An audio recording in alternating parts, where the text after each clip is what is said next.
What I saw at Macy's, it's a different type of Black Friday than it was in the past. The reason why? Crowds and traffic, the buzz doesn't kick up until later in the day. And that's for a lot of retailers. Macy's opens at 6 a.m., but others open later. What did I see at Macy's that was different? 40% newness. Labubu is the hottest thing out there. Still hot. Still hot. There's a Pop Mart in-store shop at Macy's. The other things that are new and different at Macy's, different brands also. Whether it's cosmetics brands, they have a bunch of new cosmetics brands that are different.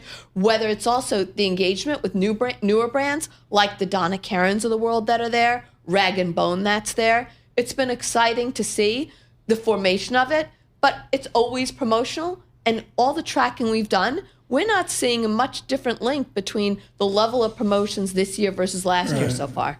So, I mean, retail analysts like Dana Telsey, this is arguably the most important day of the year. Super Bowl of the year for me. Super Bowl of the year for Dana. And clients are calling her and texting her all day, what are you seeing? Because they know she's out at the stores and they want to know what she's seeing out there.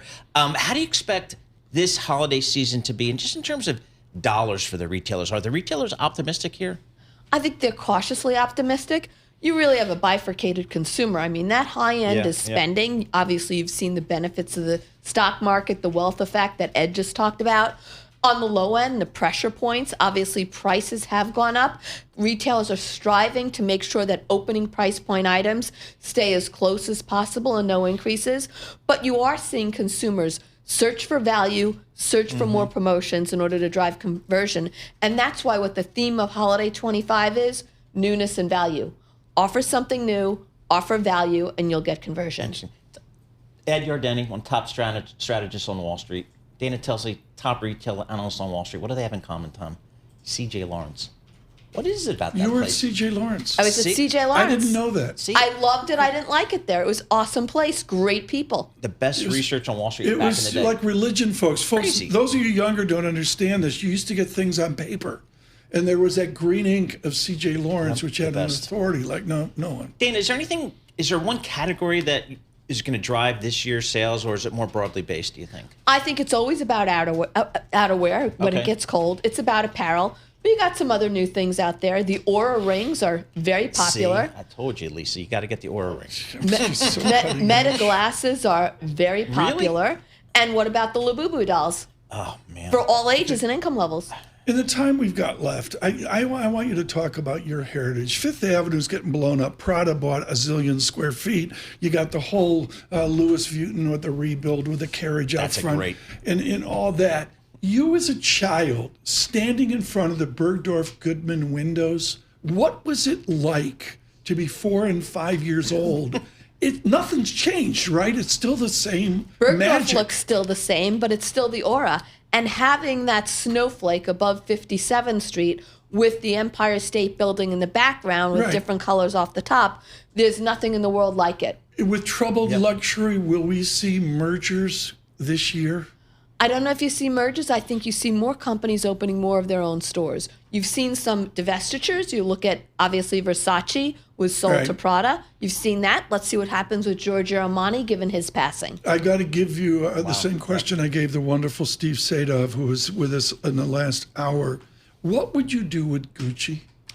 Oh, I think basically you need to bring Gucci back to its heritage and be able to update it and modernize it, whether different colors, different fabrics. You need to tell a communicative story virtually and visually and have brand ambassadors that everyone wants to follow. Do we have enough stores, or are we still shrinking the footprint of stores in this country? Where are we in that? Store footprint is basing out. We've already closed a lot of stores. If anything, stores may be smaller. There's new engagement, certainly with buy online, pickup in store, and their activations. You've seen it in luxury with the Christian Dior store that opened, with Hermes that opened, but you're even seeing it with other stores too. Check out Ritzius. It's a destination. Oh, that's how you pronounce that. Ritzius. I see Lisa that. Matteo's all in on that, right? Oh, I love their jeans. I just went shopping. I went to Soho with my daughter. Well, what about puffer jackets? It is cold outside. Yes. Puffer jackets? Wait, did Tom, you the interview just get taken over? Lisa Matteo's in I charge. think so. I love Ritzius. Paul mentioned this the other day. Still, for the haves, it's Summit. What's it called? Summit Hills Mall. Short Hills. Short Hill Mall Yep. in near Summit, New Jersey. Chestnut Hill Mall in Boston, those Highland Park, whatever, in Dallas. Where are they in 10 years? They're going to be even more curated. They're going to have more special brands, and they're going to have more food and activities because people are going to want to gather there. That's what Jamie very Dimon did. special. Listen to Danny Telsey put food and activities at the JP Morgan building. Your single best buy here. We got to make some money.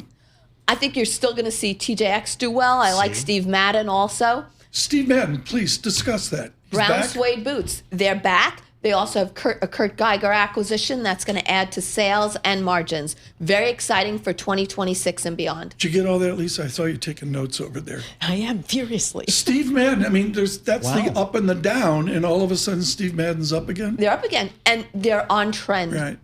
See, I think being a retail analyst is the hardest one on Wall Street because, A, you have to be right about the stocks and the financial analysis, but you also have to be right on, like, fashion stuff.